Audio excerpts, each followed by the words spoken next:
Hey Jim, I just wanted to show you a real quick tutorial on how to use Sensei or CSense with our PAH data because I'm not sure if when I come over later today I'm going to be able to use this on your computer because even though it looks like it's web-based, it has this component that has to be downloaded.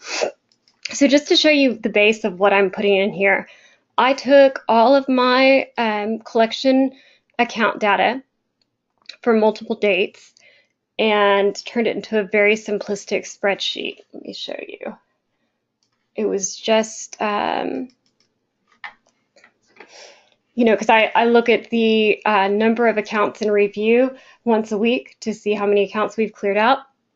So I have the location, I have the date, I have the account number, the guarantor name, the responsible party, the agent name, and the date into collections and total collections charges, and then I have the status, which is review.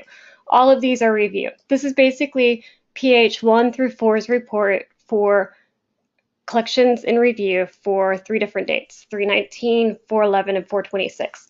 And what I'm trying to do is get through a more compact system, get to this type of report. Hang on, let's see if I can find it, that I send you guys on collections.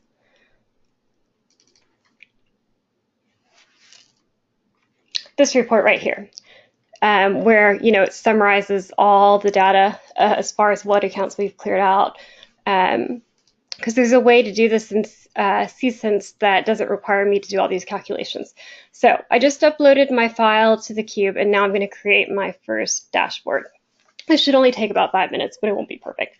So first thing I'm going to do is select my data. The date that I pulled these reports is critical, so I'm going to choose the date, but I don't want it in years, so I'm going to change that from years to, let's see, I want to group it by days.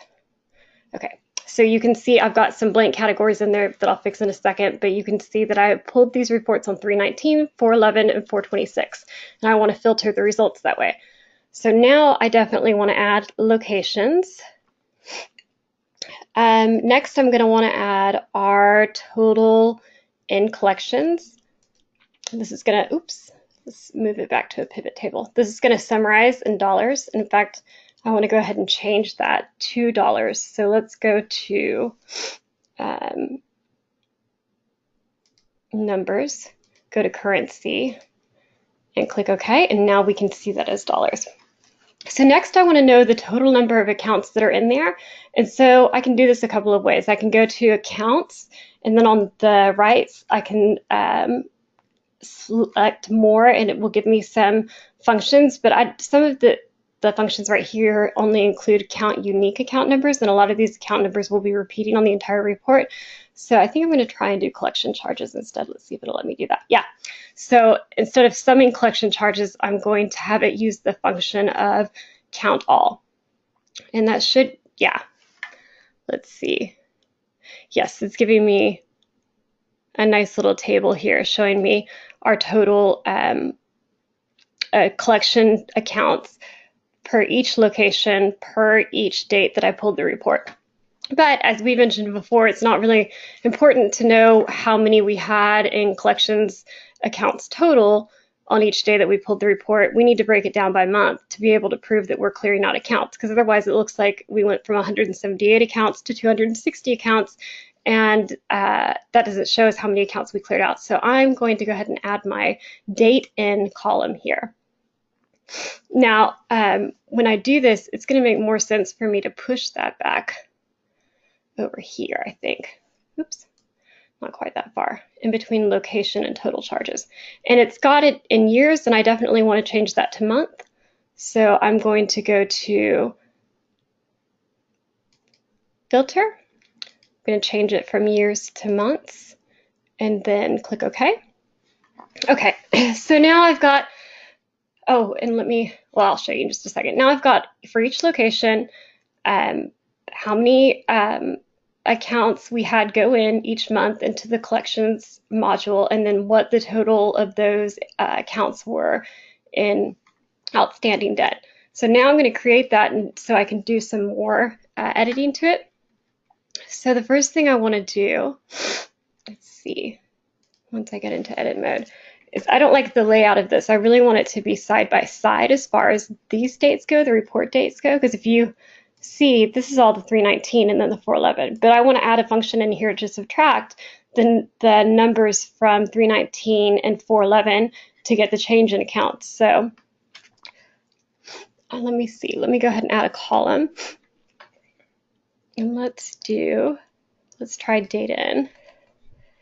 Let's see, and see, you can see it immediately pulls it over here, but it's in years again. So I'm going to click on this little Y here, and that will let me change it to months. Kind of like how we did earlier, but in a different system. And now this is a little bit of a mess, so let's clean up some of this stuff. I want to get rid of the NA first of all. So I'm going to go to our days and date right here. I'm going to click filter, and it will give me a list of everything in that category. I'm going to uncheck NA. So that will get rid of those blank rows on my spreadsheet, basically, is why that's occurring. Then I'm going to say, I want to see I want to see this done by location. I think I need to get rid of my years in date, or the months and date right here. Let's try that. Oh no, that did not do exactly what I wanted to do. Let me put that back. Okay, so I put that back. I realize now what I want to do. I want to get rid of the days and date right here so that it just goes across the column. There we go. So now we can see our reports for 2017. Oh, hang on just a second. This is actually giving me the months, and I don't want the months. This is actually giving me the months that the accounts went into collections. What I want are the days that I pulled the reports at the top here. So if I change this, let me delete it actually. Let me add a new column. And this time I'm going to choose date, not date in, because these are the dates that I pulled the report. And I don't want them in years because they all happened in 2018. That doesn't help me with anything. I actually want them in days because I pulled them multiple times a month. Here we go. Okay. So now you can see I pulled this report on 319, on 411, on 426. On 319 for PH1, we had one account from April 2017, one account from May 2017, 3 accounts from July 2017, so on and so forth.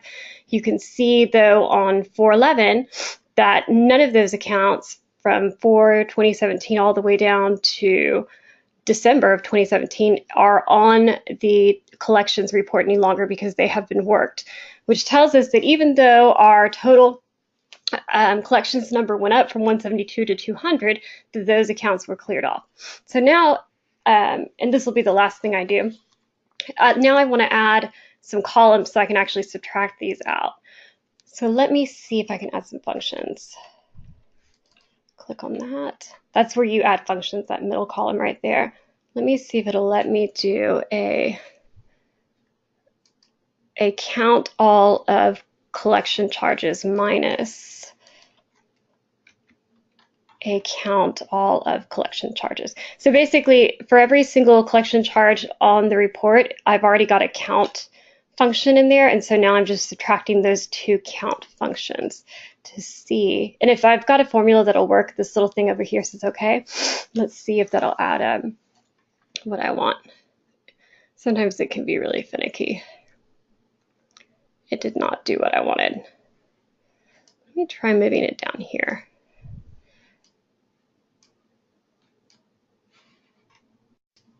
Okay, so I just had you guys paused for a minute while I fixed that board because whatever I did just a minute ago did not like that, and it was pretty much shutting it down.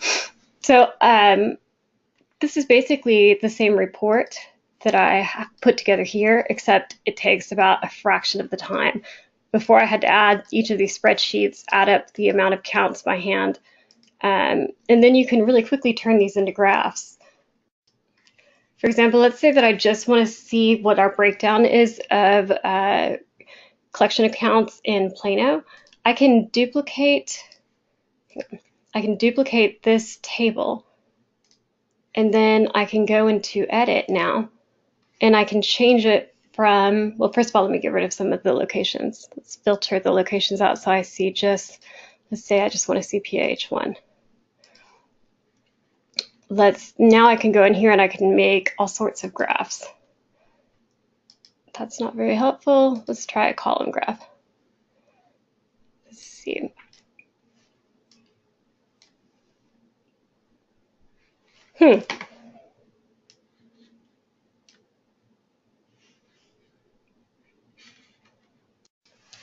Okay, I paused you for a second while I messed around with that, but basically I added in our days and date up here and left our number of collection charges right there. And so this tells me I had 175 accounts in when I pulled the report for 319, and then when I pulled it for 411, it went up to 250, and when I pulled it for 426, it went back down to 200. And I bet you I could easily add some date in categories by month, and we could get the same information that we had before by month. Let's try breaking that down. Here we go. So we can see that we had one account from, like on the 319 report, we had one account from April, one from May, 3 from whatever that is, July, 11 from August, so on and so forth. Sorry, I don't want to beat this to death. I just wanted to show you some of the functionality. And that doesn't even begin to get into the fact that I can actually sort this by my agents. Let's say I want to know how many accounts each agent is handling right now. So I would go in here and do this right here. Let's actually do a sum function. Y'all can stop watching at any time. I just keep it rolling since I've got it going in case this is of interest.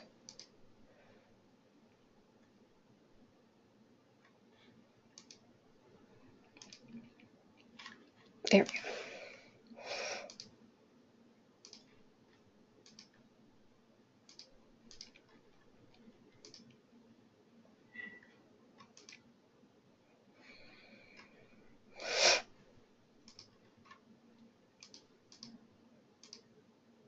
Okay, so this is what each agent has assigned in total dollars. I can actually make that total dollars right here.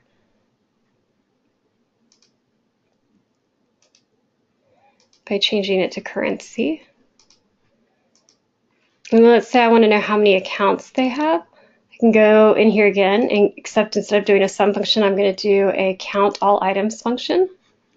And it sometimes switches it to whatever they think you want to see, but all you have to do is change it back to the pivot table. So you can see how many accounts they each have. And now let's say we want to break it down by how many accounts they have based on month. Not really sure if there's a value to this, but this tells you how many of their accounts came in each month of the year. So we can create that. And then if I wanted to, I could duplicate that real quick and turn it into, that probably would make a nice pie chart. Let's see. Pie charts are really overrated, actually.